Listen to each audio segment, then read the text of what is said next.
Seja bem-vindo ao Ouça e Evolua. Aqui, a leitura vira conversa, E a conversa vira transformação. resumos de livros que inspiram e mudam sua vida. O conhecimento que você precisa no tempo que você tem. Bem-vindos a mais uma análise aprofundada aqui conosco. Hoje a gente vai mergulhar em algumas ideias bem fortes do livro Nação Dopamina, da doutora Anna Lembke. As fontes que a gente consultou exploram essa relação, que é meio complicada, né, entre sentir prazer e sentir dor, sofrimento. E como, no mundo de hoje, buscar demais um pode levar direto para o outro. É meio irônico, né? Pois é. E acho que a nossa missão aqui é tentar entender um pouco por quê, sabe? Numa época com tanta coisa disponível, tanta abundância, muita gente se sente meio para baixo, infeliz. Exato. Vamos investigar o que a ciência diz sobre o desejo e também buscar umas dicas, umas ideias nas estratégias de recuperação que o livro traz. E tem um ponto central que é fascinante, uma descoberta da neurociência. O nosso cérebro processa prazer e sofrimento basicamente nos mesmos lugares. Pensa numa balança, sabe? Entender como essa balança funciona, nossa, é a chave para quase tudo que a gente vai conversar aqui. Boa. Então vamos começar por aí. O livro fala da dopamina, né? Aquele neurotransmissor super famoso, diz que é tipo a moeda universal para medir o quanto algo vicia. Quanto mais dopamina libera, mais o cérebro fica tipo, opa, isso é bom, quero mais. Exatamente. E aí entra a imagem da balança. Quando a gente sente prazer, pum, ela pende para um lado. Só que o cérebro é assim, obcecado por equilíbrio. Homeostase, né? Então ele reage na hora, sabe? Joga um peso pro lado do sofrimento, logo depois. É por isso que vem aquela vontade de só mais um pouquinho, ou aquela sensação de que o prazer acabou rápido demais. O cérebro só quer voltar pro ponto zero, entende? Isso. A resposta de prazer inicial diminui, é a tal da tolerância que a gente ouve falar. Neuroadaptação. O cérebro se acostuma. Aham. Só que, ao mesmo tempo, a resposta de dor, aquele incômodo, aquela fissura que vem depois do prazer, essa resposta fica mais forte. E dura mais. Exato. O livro usa até uma metáfora ótima dos gremlins. É como se pulassem uns bichinhos no lado do sofrimento, da balança. A cada dose de prazer, mais gremlins aparecem ali e eles ficam mais fortes, mais rápidos para pular. Nossa, que imagem. E o resultado disso, quando você tem um uso prolongado de coisas que dão muito pico de dopamina, é um estado meio crônico de falta de dopamina, um déficit. Tem uma neurocientista, a Nora Volkow, que mostrou isso com exames de imagem do cérebro.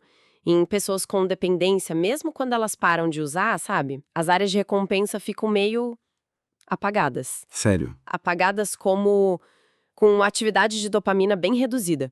E, clinicamente, isso aparece como anedonia, que é aquela incapacidade de sentir prazer com as coisas simples, que antes te alegravam. Poxa, e a própria autora, a doutora Lembke, ela conta no livro que viveu algo parecido, né? Não com drogas, mas com livros. Sim, com romances baratos, desses de e-reader. Ela diz que o acesso fácil, ilimitado, levou a um consumo compulsivo. Ela lia o tempo todo, negligenciava outras coisas, chegou num ponto que nenhum livro parecia bom mais, nem os que ela adorava antes. Ou seja, a busca por aquele prazer específico acabou deixando ela sem prazer nenhum, anedônica. Caramba. Isso conecta com outro ponto forte do livro, né?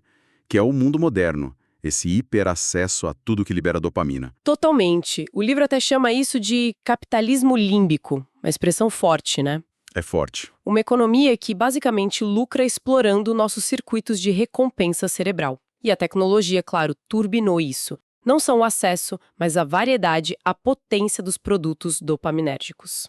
É só a gente pensar na comida ultraprocessada, cheia de açúcar, sal, gordura, sabor artificial, tudo feito para fisgar a gente, né? Exato. Ou na própria tecnologia. O caso da autora com o Kindle é um exemplo. Removeu as barreiras físicas, sociais, facilitou a compulsão dela. Tem também o caso daquele paciente, o Xi, viciado em compras online. Que você mencionou. Ah, sim. Para ele, a dopamina vinha de todo o processo, né? Pesquisar, decidir, esperar a entrega e aquele momentinho rápido de abrir o pacote. Era uma satisfação que sumia rápido, aí ele precisava comprar de novo. Acumulou dívida, coisa inútil, chegou a comprar coisa barata só para devolver depois, só para manter o ciclo girando. Nossa, que loucura. E quando a gente junta esse acesso fácil com outras coisas, sei lá, dificuldade econômica, falta de perspectiva, pois é, aí as consequências ficam mais sérias. O livro aponta o aumento da dependência e daquelas mortes por desespero, né? Overdose, doença no fígado por álcool, suicídio. Isso tem crescido em alguns grupos, mesmo em países ricos. É uma crise que vai além do problema individual. Faz sentido. Essa busca constante por dopamina fácil que esse capitalismo límbico alimenta, não só adoece a gente individualmente com anedonia, dependência, Mas parece que corrói também o social, né? Resultando nessas mortes por desespero. E claro, tem o custo ambiental do hiperconsumo, que é gigantesco. Vira um ciclo vicioso, pessoal e global. e essa busca pode ir por uns extremos que a gente nem imagina. O livro conta a história do Jacob, que é chocante, para ilustrar essa escalada. Ah, sim. A história dele é bem impactante. Começou na infância, com um comportamento secreto, ele descreve como uma vida dupla. E na faculdade ele era estudante de engenharia, né? Levou a coisa para outro nível. Exato, construiu uma máquina super complexa com toca-discos e tudo para estimulação elétrica. Buscava ficar naquele estado de pré-orgasmo por horas. Ele mesmo descreveu como muito viciante. Meu Deus. Aí veio a internet. Foi um divisor de águas para ele. Primeiro, pornografia fácil. Depois, ele achou comunidades online focadas nesse tipo de estimulação. Compartilhavam técnicas, se exibiam em chats. A tecnologia meio que normalizou e amplificou a compulsão dele a um nível que antes seria impensável. É perturbador. Faz a gente pensar nos limites, né? E a autora reflete sobre isso, né? A sensação de que poderia ter sido eu. Reconhece uma vulnerabilidade que talvez todos nós tenhamos nesse ambiente de tanto estímulo e às vezes tanto isolamento. Pois é. E se o acesso fácil é um problema externo, o livro também fala de um problema interno. A nossa dificuldade crescente de lidar com dor, com desconforto, qualquer tipo. Parece que a gente está cada vez mais tentando evitar o sofrimento, sabe? A qualquer custo. Sim. O caso do David que o livro conta é bem isso. Ele buscou ajuda para ansiedade social, recebeu o diagnóstico de TDA, TAG. Transtorno de déficit de atenção e transtorno de ansiedade generalizada. Isso, e foi direto para a medicação, né? Sem muito foco em terapia, mudança de hábito. Exato. Os remédios no começo deram um alívio, mas logo viraram muleta. Como ele mesmo disse, era mais fácil tomar o comprimido do que sentir a dor. Aí ele acabou dependendo de vários remédios prescritos. Estimulante para focar, calmante para dormir. Entrou num ciclo onde os remédios mascaravam e talvez até piorassem um problema real, que era a dificuldade de lidar com o desconforto sem uma química. E o interessante é que ele achava que os efeitos colaterais vinham da doença, não das drogas ou da falta de sono que elas causavam. Exato. Uma falta de consciência sobre a causa real. E essa mentalidade parece que se encaixa numa cultura maior, né? Que busca a felicidade quase como uma obrigação. A autora até cita uns panfletos de Stanford, tipo O Hábito da Felicidade e Felicidade Sem Esforço. Meio superficial, né? Sim. Até o altruísmo vira estratégia para o seu bem-estar pessoal. Tem um filósofo, Philip Riffe, que já tinha previsto isso. Falou que o homem psicológico nasceu para ser satisfeito. Nossa. E essa busca por evitar o desconforto vai para a criação dos filhos, para a educação. Aquela tendência de proteger demais de qualquer diversidade. A cela acolchoada que o livro chama. A intenção é boa, claro, mas pode acabar gerando fragilidade, medo da dificuldade e, paradoxalmente, até mais hedonismo. Como outro paciente, o Kevin, disse: faço o que quero, quando quero, sem limites. E aí vem um grande paradoxo, né? Será que a gente está ficando mais infeliz justamente porque tenta tanto evitar a infelicidade? Parece que sim. Os dados mostram isso. Ansiedade, depressão, dor crônica aumentando, justamente nos países mais ricos, mais confortáveis. Tem a paciente Sophie, sempre conectada, achou a ideia de andar sem fone de ouvido chata, até assustadora. Mas quando tentou pela primeira vez em anos, ela notou as árvores. Uma pequena janela para a realidade, né? Exatamente. Uma pequena conexão. Então, diante desse cenário todo, o excesso de prazer levando à dor, fuga da dor levando a mais dor, o que a gente faz? O livro se inspira muito na sabedoria que vem lá dos programas de recuperação de vícios. A primeira estratégia é a abstinência temporária, um jejum de dopamina. Ah, o acrônimo dopamina, que ela usa. Isso, para guiar a conversa com os pacientes sobre o uso. O caso da Delilah é um bom exemplo, né? Aquela adolescente que usava muita maconha, dizendo que era para ansiedade. Sim, ela negava que tinha problema, mas concordou em tentar um jejum de 4 semanas. No começo foi difícil, sentiu muita abstinência, o que, ironicamente, ajudou ela a ver que era dependente. Mas depois de umas semanas, a ansiedade dela diminuiu muito. Aí ela teve um insight. A maconha não estava tratando, estava causando ou piorando a ansiedade dela. Provavelmente por causa desse ciclo de usar e parar, usar e parar. Faz todo sentido. E a ciência confirma isso. Tem um estudo clássico do Mark Schuchat. Ele mostrou que 80% dos homens com alcoolismo grave, que também tinham depressão clínica, depois de 4 semanas sem álcool, eles não tinham mais os critérios para depressão, mesmo sem tratar a depressão diretamente. Uau, 80%? É. Sugere que, em muitos casos, a depressão era consequência do álcool. Parece que 4 semanas é um tempo mínimo para a balança prazer-sofrimento começar a voltar para o eixo. Entendi. Mas só parar por um tempo pode não bastar para sempre, né? Aí entra a segunda estratégia que o livro traz: autocomprometimento, self-binding. Exato. A ideia é criar barreiras antes da vontade bater forte. É reconhecer que nossa força de vontade tem limite, especialmente na hora H. Tipo Ulisses se amarrando no mastro para não cair no canto da sereia. Exatamente essa é a ideia. E o livro descreve 3 tipos principais de barreiras. A primeira é física, espaço. Basicamente, dificultar o acesso, jogar fora a droga, deletar o app, usar bloqueador de site, ou até coisas mais drásticas, tipo pedir para alguém guardar seu dinheiro, usar remédio bloqueador, embora sempre tenha o risco da pessoa achar uma brecha, né? Claro. O segundo tipo é cronológico, tempo. Esse ataca aquela nossa tendência de preferir a recompensa pequena agora em vez da maior depois. A tal desvalorização por atraso. Que a dependência piora muito, aliás. Imagino. As estratégias aqui são criar regras sobre quando usar algo ou usar ferramentas que criam um intervalo forçado entre o desejo e a ação.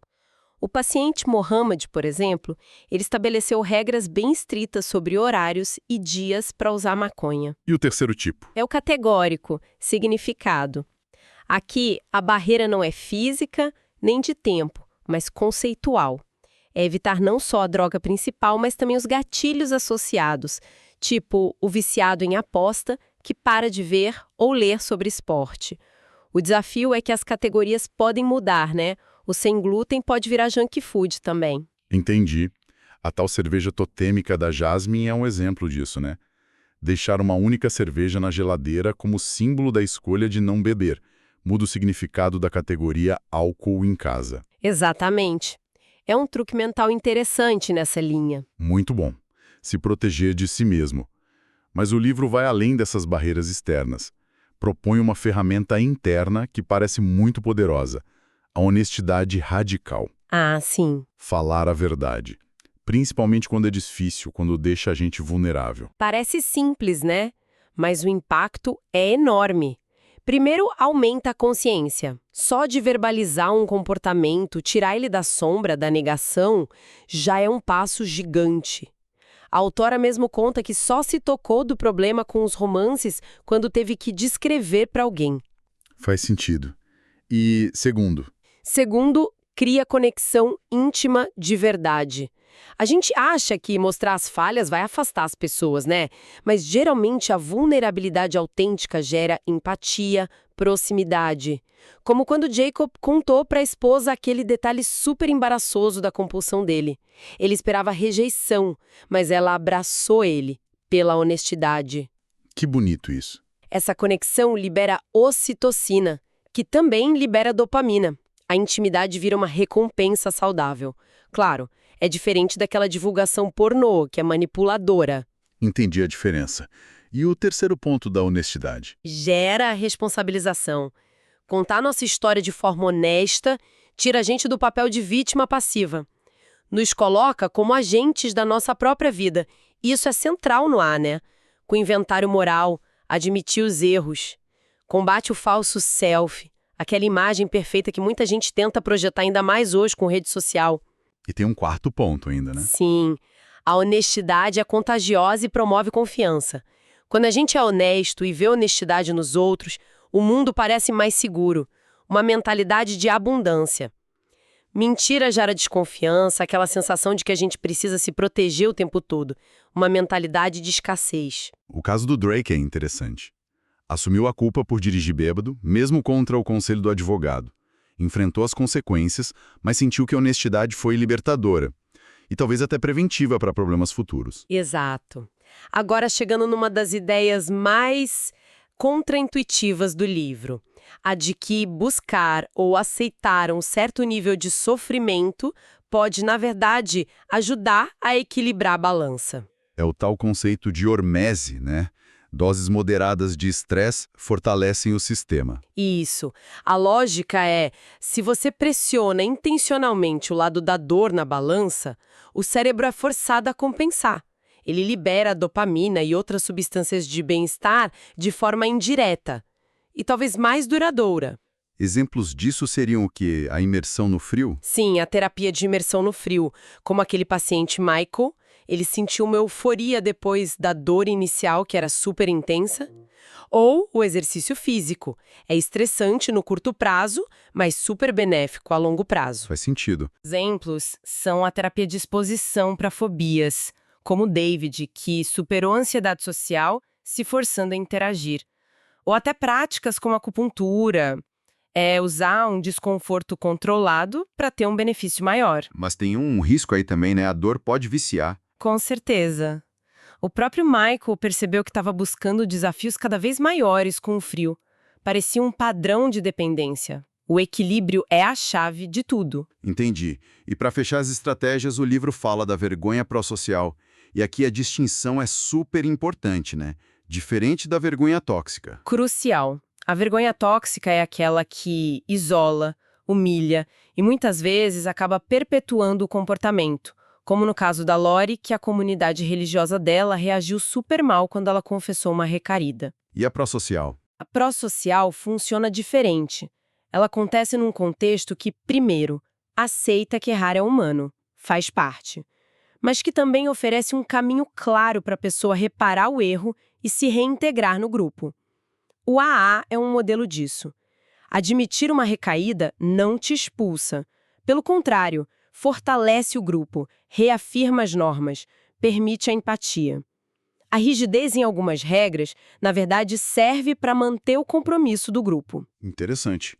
E como aplicar isso na família, por exemplo? Os pais modelando a honestidade sobre as próprias falhas, admitindo erros, oferecendo para os filhos um caminho para reparar, sabe? Reforçando que errar acontece, mas não significa ser banido do amor da família. E pode até usar o que o livro chama de sacrifício e estigma de forma positiva. Sim, tipo, regras que parecem meio arbitrárias, restringir celular cedo, usar uniforme específico no time, podem fortalecer a identidade do grupo, o compromisso, criam um senso de pertencimento através de um esforço comum. Uau! Bastante coisa para a gente digerir aqui, mas tentando amarrar tudo, parece que a mensagem principal é essa. Num mundo que oferece prazer fácil e fuga do desconforto a toda hora, o caminho para um bem-estar mais real, mais sólido, talvez seja meio na contramão, né? Talvez envolva colocar limites na gente mesmo, abraçar umas verdades difíceis e até aceitar certos desafios, certos desconfortos. Exatamente. Fugir da dor o tempo todo parece que só leva a mais dor, no fim das contas. Já encarar a realidade com honestidade, com autocomprometimento, com disposição para o esforço e até para um desconforto calculado, isso pode, paradoxalmente, trazer uma satisfação mais profunda e conexões mais reais. É um processo, né? Contínuo. Exige paciência, manutenção diária, não é uma solução mágica. Com certeza. E para nossa reflexão final, achei muito legal como o livro termina, contando que o Mohammed, aquele paciente com vício em maconha, Ah, sim. ele encontrou um novo foco, na fotografia macro de insetos. Ele disse que ter que ficar super imóvel para tirar a foto o aterrou, e aquele mundo minúsculo que a lente revelava se tornou tão intenso e gratificante quanto a droga. Só que era real. Que história incrível. E aí fica a pergunta, né? E se, em vez da gente tentar escapar do nosso mundo o tempo todo, a gente tentasse mergulhar mais fundo nele? Nossa, ótima provocação. Que formas de engajamento profundo com a realidade que está aqui, na nossa frente, seja na natureza, no trabalho, nas relações, na arte, ou só na observação atenta como o Muhammad fez, que formas poderiam dar um contrapeso saudável para essas fugas de alta dopamina? O que aconteceria se a gente explorasse a riqueza do mundo real com a mesma intensidade que, às vezes, a gente dedica para as distrações? Fica aí para a gente pensar. Fica a provocação. Uma exploração realmente fascinante, baseada em nação dopamina. Agradecemos muito a companhia de todos nesta discussão. Se você curtiu esse conteúdo, já deixa seu like aqui no vídeo, se inscreve no canal e ativa o sininho para não perder os próximos episódios.